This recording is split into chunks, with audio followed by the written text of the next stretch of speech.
Hi, guys. Just to correct the record immediately, no crutches, okay? And I just twisted my ankle, and Kareem had nothing to do with it. And by the way, I was winning the padel match before this happened. I also learned something else just now, which is that Kesha was played at a DJ Friday event, which is shocking to me. And then two, that it was that everyone was dancing of it because of Jordan and Cursor, which is an excellent kind of segue into this moment. So first of all, thank you, Jordan. Thank you, Roman, for spending the time with us. We are very grateful. Do you guys just want to introduce yourselves briefly in a more, a comprehensive way than was just done, just so the team has the crowd has a full understanding of who you guys are and your roles at Cursor? Yeah, well, thanks so much for having us today. We're super excited for this. We are huge Clay power users, and it's been a huge instrumental part of how we build our whole go-to-market motion. My name's Jordan. I'm the Chief Operating Officer here at Cursor and focus a lot on the commercial and operational part of the business. Joined the company at a really interesting time in the journey where there were early signs of traction starting to form, but we saw a really explosive growth curve during the back half of 2024. And we're faced with a lot of these interesting questions around how you think about scaling a go-to-market motion maybe faster than most folks have done it in the past, and a lot of the peculiarities around that. Which is part of the way I actually met Roman, who I've known for quite a long time from back in college. I'll introduce You guys met in college? We did. Nice. Oh. I'm Roman. Thank you for having us. Excited to be here. Leading growth and marketing at Cursor. Joined about a year ago when go-to-market did not exist at Cursor, and so have learned a lot of lessons this last year that we're excited to talk about. Okay, so amazing. So Jordan and I actually met over LinkedIn DMs, where a lot of the spiciest things and connections happen. And I at the time, I'm not even sure I knew what AnySphere was, but we were like, okay, let's hang out, let's go on a walk. And Jordan walked into what would become, the fastest growing software company of all time. And he walked into a situation where I'm sure a lot of us would just like to know what that was like, and what did you walk into? What was there before you got there? The revenue growth was obviously extraordinary, unprecedented, but would love to just be in your moment there and and see what you saw, and then we can kind of go from there. Yeah, let me set the stage a little bit. So the way to think about Cursor's backstory is it largely was a formation of us understanding that AI was going to be impactful in a lot of areas, but most particularly felt like coding was going to be an area where there was a lot of opportunity. And a lot of the players up to then had taken an approach that had built AI on top of existing experiences. So taking code editors of the past and actually saying, hey, what happens if we bolt AI on top of the experience? And our take was to instead say, what is the code editor of the future, maybe 5-10 years from now, going to look like? A lot of the first year or so of the company was super focused on just figuring out exactly what that product direction was going to look like. And towards the end of 2023, the product finally got to a place where it launched and saw early signs of traction. And as we come into 2024, there's the first 10,000 or so users. It's this crazy year for a couple of reasons. I think on one hand, the team had just continued to ship incremental improvements on a weekly cadence over and over again, going from more of this autocomplete-esque experience that we had originally to more of this agent-centric experience inside of the editor. And also the underlying models started to get a lot better behind the scenes. Basically, in the back half of 2024, go from about $10 million to $100 million of ARR in about 6 or 7 months. Yeah. Which was this crazy fast growth curve. Now, the interesting thing is we look up at the end of the year, and it's 24 people at the company. It's this tiny organization. And we knew a couple things were going to be true. First, we knew we had to grow from what was largely just a product team to think about how we were going to take the market. And two, we knew that this was going to be focused more upmarket. We had been really clear from the beginning that we were building our product for the professional engineer, or at least the hardest problems inside of an organization.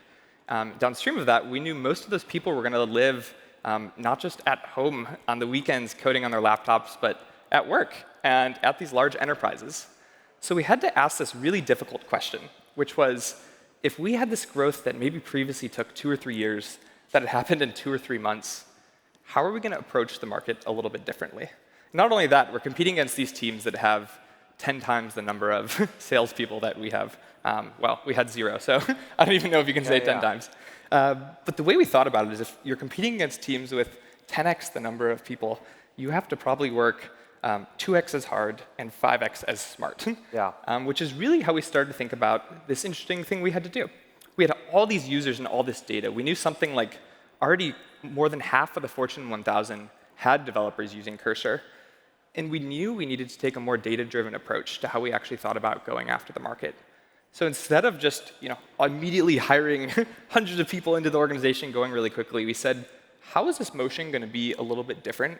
And how are we going to use the data that we have here, these pockets of 4 people here and 6 people here and 8 people there, and use them almost as the foot soldiers inside of these accounts to help bubble it up to a larger wall-to-wall deployment inside of these organizations. And that's around the time we also started to think about building out our go-to-market engineering organization. And that is presumably when Roman entered stage left and entered the picture. So how did you find Roman? How did you even? I mean, a lot of people here are trying to hire go-to-market engineers. How did you think about the role? How did you evaluate people for the role? Plug, I think Cursor is also one of these companies hiring for this role, and it's hard to imagine many companies better suited to work for in this role. So I'd love to kind of hear what was going through your mind and how you guys thought about it and how you brought in Roman to kind of drive and own this. Yeah, I think there's sometimes this level of mysticism around like sales as a known field, and I think actually when you think about it, it can be downstream from almost a series of math equations or thought about sometimes in a little bit more systematic of a way. We thought about our product a lot almost with like virality theory, this concept of like the patient zero in a way. I'll give you an example. One of our very first customers, it's kind of this journey in early 2024 where this was completely just a self-serve product. And we decided we were really ready to start thinking about what the enterprise motion looked like into the back half of last year. And what we did was we went and took a few of these companies that had larger self-serve deployments. We said, hey, we want to like really go big with you. What would that look like? And what was their advice? And well, I'll give you this example. Like, so we take this one customer and we say, hey, we're going to give you access to Cursor for 60 days here. It's one of our very first enterprise deployments, so we're just going to give it to you for a free trial and see what happens. We go and we give it to these 3 senior staff engineers. We'd thought about who we wanted in the organization. We found these people that had some energy around the product. And we gave it to them, and we created a joint Slack channel. We came back 2 weeks later, and it was 15 people. Like, OK, that's great. Came back a week later, it was 200 people. We came back a week later, it was 1,500 people across the organization that had used the tool. The CEO had gotten on an all hands. He was like, everyone's got to try this thing out. But this is a really important moment for us because it led us to believe that really our task was going to be, who are these 3 or 4 people that start the virality curve inside of an organization? And how do we think about identifying them early on? Because certain people are going to be more interested in being the evangelists of your product than not. Are there data-driven ways to pick this up? So we knew on one hand we had to hire, yes, absolutely, account executives and different sales folks to come in the organization. But we knew if we wanted to get it right, that when these salespeople came in, the fundamental job that they had would be time traders. And what I mean by that is I think the job of most salespeople is to figure out how to strategically allocate their time, fixed amount of time in the week. How do you think about spending your time on this deal versus that deal with this champion versus this executive buyer? And we wanted to make sure that as we grew this motion really quickly, we got the foundation right and thought about what the tooling was to help these people identify these patient zeros in a way that were going to help this virality curve take off, but also how we were going to arm them with the tools to spend as much time as possible with the most effective types of actions that they could have inside of an organization. I'd known Roman really well from college. We actually had the fortune of co-founding a company together in the past. Wow, I don't think I knew that. Yeah, which is a fun fact. And actually, funny story. Hopefully, I'm not embarrassing too much. When I it can be worse than the crutches. It can't be worse than the crutches or the TGIF, Dan, so I'm going to feel OK saying it. When Roman and I had co-founded a company, I joined Cursor, and I was like, Roman, you got to join. Like, this is the guy I wanted to bring along with me, and he was like, no, I'm like totally set on founding something. And I was like, OK, I'll give you 100 days. It was, I believe, day 46, and Roman had visited San Francisco, and we met up for a pizza, and 6 hours later, he was in, which was where he came into the picture. It was the right decision in hindsight. One thing I would add to that, kind of earlier on, how did things look a year ago? How did we think about what go-to-market engineering as a part of just like our broader go-to-market motion means? For us early on, it's kind of hard to overstate how capacity constrained we felt. Like we were receiving unbelievable amounts of inbound. It felt like it was just all happening at once. And I think across all of AI, that certainly has been the experience in Code AI, where I think for the enterprise, this is just the place where a lot of the kind of PMF internally and clear value is just starting to be displayed. So we were definitely feeling that. And I think early on, you have this tendency of wanting to over-optimize or kind of over-intellectualize some of these questions. And I think we like definitely fell into that trap early on. And I think we learned that like, we needed to get out of the capacity crunch. So that meant hiring. And it meant hiring salespeople and go-to-market engineers and like more and more and more of just capacity, because at that point we were 20 people. But then second is based on that limited capacity, it really matters where you point that energy. And I think what Jordan was saying about kind of viewing a lot of go-to-market as you have finite time, you have finite capacity, where are you placing those bets? For us, that's actually a pretty critical place where data, but more specifically actually Clay, helped us. And we very early on decided we need to like wrap our mind around this market. Who are the companies? It doesn't matter if they've inbounded us. We think every engineering leader out there is thinking about this question. And if they haven't inbounded us, we should be outbounding them. And then pointing our resources in those directions. And a lot of that was like firmographic data. It's like data that we have on product usage and how we're seeing that pick up in different enterprises. And the actual concrete artifact of that is actually something we have in the office and something I printed not that far from here at like a FedEx around the corner, which is a physical board that includes kind of our TAM. And it's how we think about all of the companies that we want to go after. And so when we close an account, instead of having a gong or kind of a more traditional kind of sales celebration, we actually pin the board. And it's been a really useful scoreboard for us, like kind of a physical kind of demonstration of what part of the market we have taken and the vast amount of the market that we still want to take. And there's like different colored pins and stuff like that representing which like channel, whether a deal came from me maybe or a VC or something like that.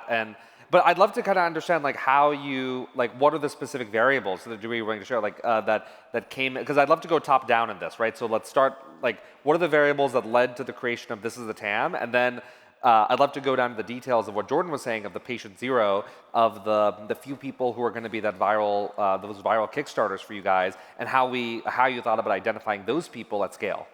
I think it's two things. So I think first is if you look at a company just at face value, what is the likelihood that that's a fit to use Cursor? And we'd like to think that that's most of the engineering teams out there, but there definitely are characteristics that lead to certain companies being earlier adopters of this technology. And at least a year ago, we certainly wanted to kind of go after that market first.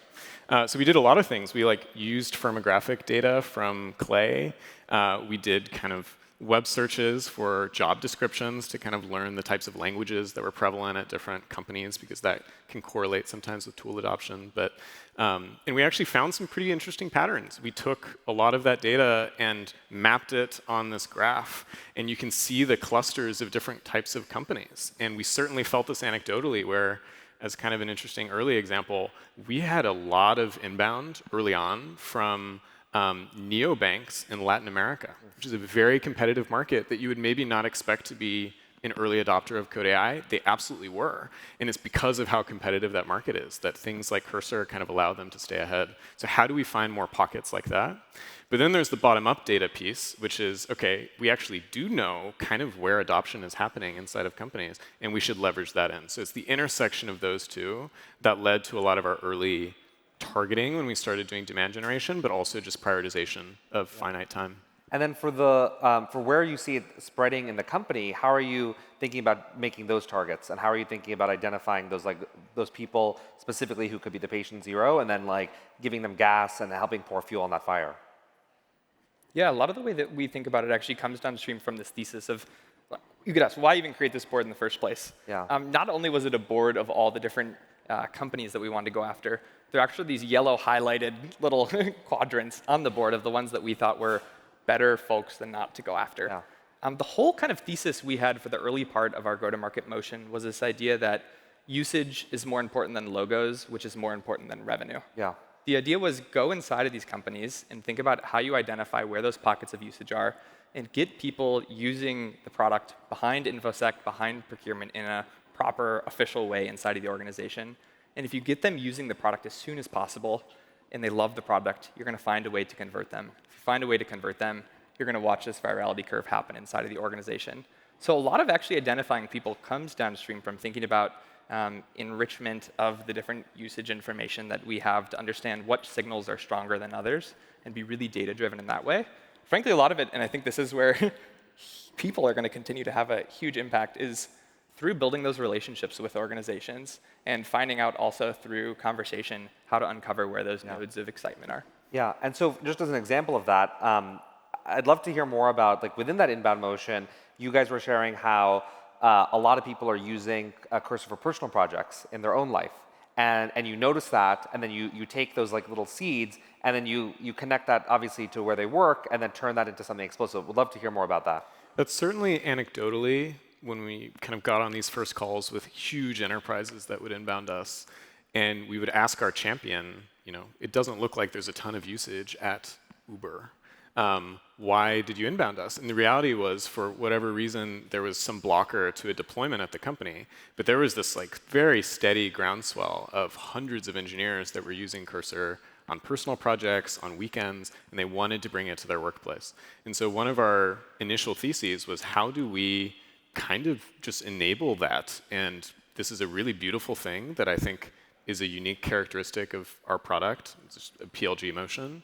How do we build tooling to make that transition as easy as possible and identify those champions and enable them? So we built a lot of tooling internally to kind of identify those pockets as they pop up. And I think that's been our compromise for bottom up and top down. We don't think it has to be this either or. I think we're finding that a lot of the sales motion for us and what's been most successful is using that love internally, but also understanding that enterprises buy in particular ways, and we need to kind of match that buying process. Yeah. Roman, when we were backstage, you were mentioning that you were actually seeing a lot of success using Clay actually for recruiting, and maybe recruiting GTM engineers or these other, I think the audience, and I myself am interested in hearing how you guys do that. So would love to kind of get into the workflow and how you think about it, and yeah, would love to hear your thoughts. Yeah, we're hiring in a lot of different places. So if anyone here is interested, definitely catch one of us after.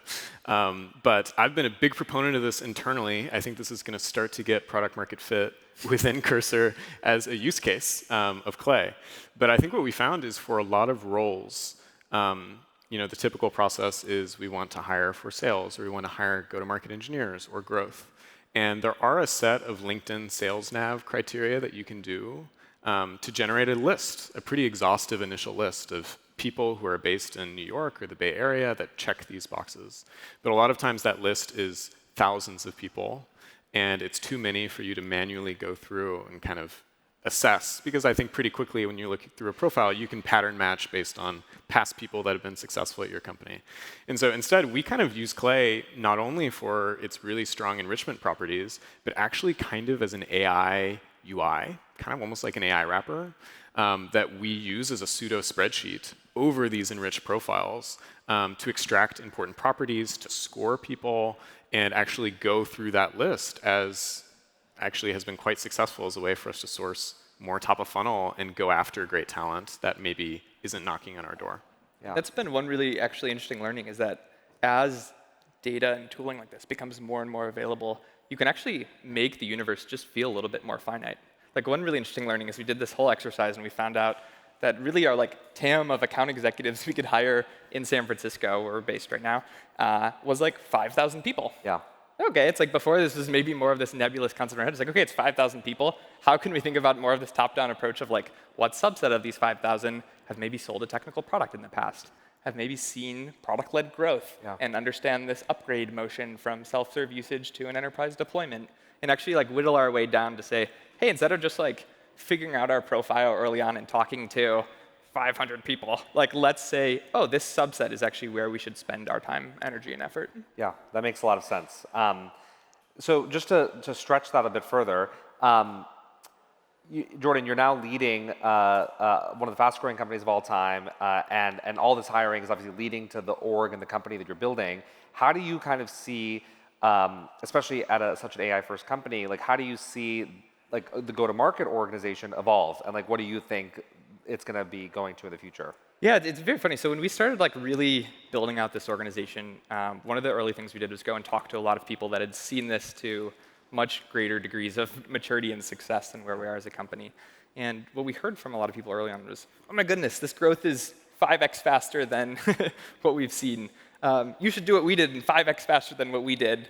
And we were a little skeptical that this was going to be the exact approach, where we thought, again, there's going to be maybe a little bit more creativity we could think about doing. And while there certainly have been some pieces of doing that, I do think that advice was directionally correct.